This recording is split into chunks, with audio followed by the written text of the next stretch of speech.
Chapter 3 की summary है। Chapter का नाम है सेपरेशन ऑफ सबस्टांसेस।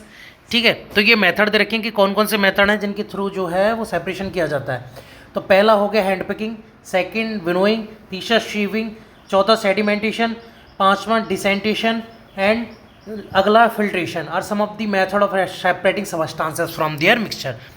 तो मिक्सचर से सबस्टांसेस को अलग करने के लिए इन मेथड का उपयोग किया जाता है। इन मेथड को समझ लेते हैं एक बार ढंग से। Husk and stones code be separated from gain by hand picking. तो हस्क और स्टोन, पत्थर वगैरह और कोई भी भूसा वगैरह जो भी टुकड़े हैं, कुड बी सेपरेटेड, उनको अलग किया जा सकता है गेहूं से बाई हैंड पिकिंग, हस्त चयन के द्वारा हाथ से अलग करके उन्हें कर सकते हैं। जैसे घरों में माताएं बहनें करती हैं अपने, है ना। Husk is separated from heavier seed of grain by winnowing. Husk जो होती है, जो भूसा जो होता है, उसको सेपरेट किया जाता है हेवियर सीड ऑफ ग्रेन, उसके गेहूं के भारी दानों से, बाई विनोइंग, हवा के द्वारा। ऊपर से डालते हैं ना, गेहूं जो है उसको डाल दो ऊपर से, तो जो हल्का होगा वो दूर चला जाएगा और जो भारी होगा वो वहीं नीचे गिर जाएगा। ठीक है, तो इस थ्रू किया जाता है। Differences in the size of particles in a mixture is utilise to separate them by the process of sieving and filtration.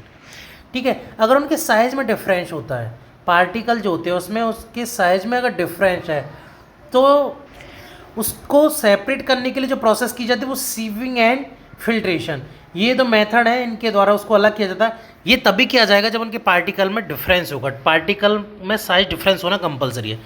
In a mixture of sand and water, मिट्टी और पानी के मिक्सचर को कैसे अलग करेंगे, तो इसमें क्या होता है, heavier sand particle settle down at the bottom. ठीक है, जो हैवी पार्टिकल हैं वो नीचे बैठ जाते हैं, मतलब मिट्टी के पार्टिकल नीचे बैठ जाते हैं। आपने देखा भी होगा, अगर गिलास वगैरह में अपने में वाटर में अगर थोड़ा बहुत गंदगी होती है तो वो क्या नीचे बैठ जाते हैं, वो मिट्टी वगैरह के कारण।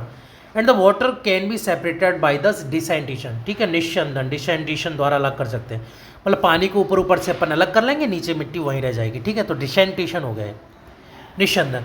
Filtration can be used to separate component of a mixture of an insoluble solid and a liquid. ठीक है, फिल्ट्रेशन जो है वो इनसॉल्युबल सॉल्यूशन के लिए भी काम आ जाता है। जैसे कि डायरेक्टली अगर लें, जैसे कि मिट्टी वगैरह के पार्टिकल या फिर और कोई पार्टिकल हैं जो उसमें मिक्स नहीं है, तो फिल्टर पेपर के थ्रू हम उसे अलग कर सकते हैं। पानी वगैरह वो नीचे चला जाएगा, फिल्टर पेपर में जो उसके पार्टिकल्स रह जाएंगे। ठीक है, तो फिल्ट्रेशन के द्वारा भी ऐसे अलग किया जा सकता है। Evaporation is the process in which a liquid gets converted into its vapour. भाई बाष्पीकरण, इवापोरेशन क्या है कि इसके जो पार्टिकल है, लिक्विड जो है वो गैस में बदल जाएगी, इसमें वेपर में बदल जाएगी, वो जो है इवापोरेशन कहलाता है।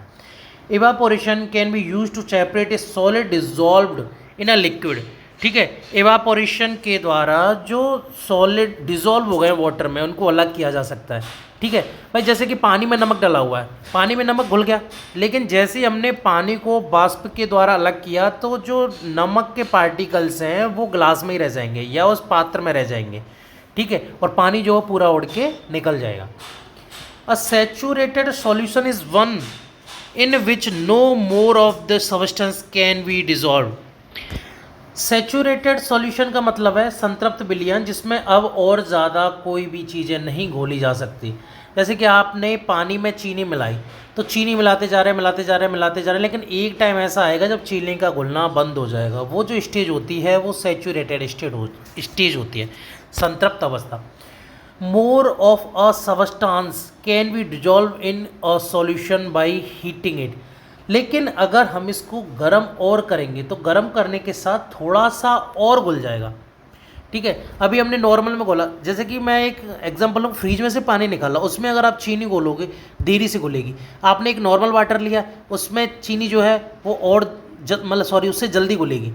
ठीक है, और अगर आप उसको गर्म पानी में डालोगे चीनी को, तो चीनी जो बहुत जल्दी घुल जाएगी। ठीक है, अगर आप उनकी संतृप्त अवस्था की बात करें तो जो ठंडा वाटर है, फ्रीज वाला वाटर है, अगर उसमें चीनी घोलोगे तो कम चीनी घुलेगी। ठीक है, उसकी संतृप्त अवस्था जल्दी आ जाएगी। नॉर्मल वाटर जो उससे थोड़ा गर्म है, उसमें अगर चीनी घोलोगे तो वो क्या है, थोड़ी सी और ज़्यादा चीनी घुल जाएगी, तब जाके संतृप्त अवस्था आएगी उसकी। लेकिन गर्म पानी होगा, उसमें और ज़्यादा चीनी घुल जाएगी, तब उसकी संतृप्त अवस्था आएगी। ठीक है, तो गर्म करने पर हम थोड़ा और जो है उसमें चीज़ें घोल सकते हैं। Water dissolve different amount of soluble substances in it. ठीक है, तो जो पानी में जो है वो अलग अलग अमाउंट के सबस्टांसेस घोले जाते हैं हीटिंग वगैरह के थ्रू। ठीक है, आपका चैप्टर 3 की समरी कंप्लीट हुई। अभी अपन चैप्टर 4 की समरी देखते हैं।